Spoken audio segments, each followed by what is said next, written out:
Order! Order! You are an incorrigible delinquent at times. Behave yourself, man!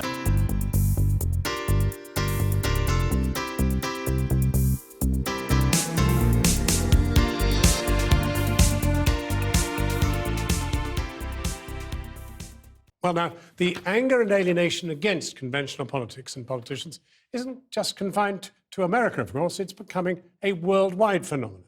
Yanis Varoufakis, former Greek finance minister and part of the radical Syriza party, which swept to power on a similar wave of discontent, is now launching a new left-wing group seeking reform inside the EU, the Democracy Movement. I spoke to him earlier from Berlin and asked him whether he saw Bernie Sanders as a natural American extension of such a movement. Now that you say it, indeed I do.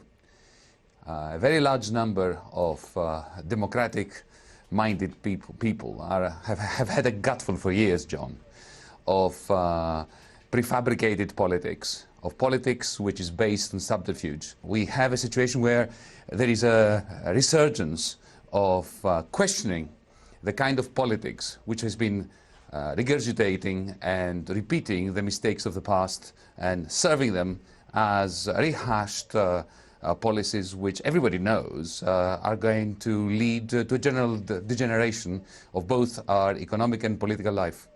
Well, but you are talking as if this is a movement of the left. But the truth of the matter is that this alienation is manifested just as strongly by a rebellion on the right. So you have both Trump and Bernie Sanders from each side of the political equation. So it's no great left-wing revolution, is it? No, it isn't. I don't believe that most of the vast majority of the supporters of Bernie Sanders are left-wing. There aren't enough left-wingers in New Hampshire to give him this decisive victory that he got.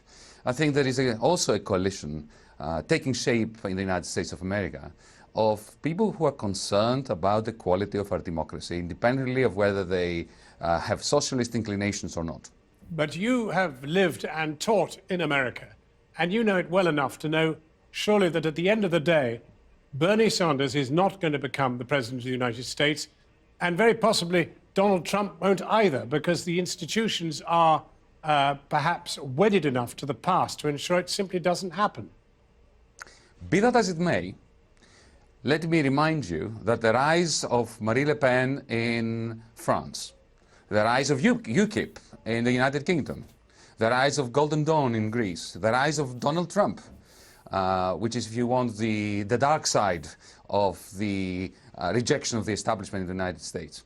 The rise of all these right-wing, nationalist, bigoted, misanthropic movements have shifted politics of the center towards the right and have caused even President François Hollande of France to adopt a very large swathe of the agenda of the right.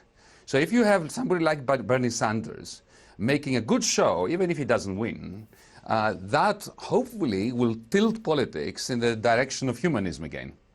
One of the difficulties, of course, is that Syriza got their chance, you got your chance, but you only survived a matter of months before basically chucking in the towel and saying, I can't put up with this isn't what I came into politics for.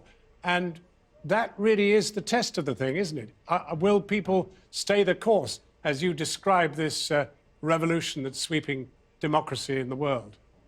Well, I may quibble a bit about your point. I didn't throw in the towel.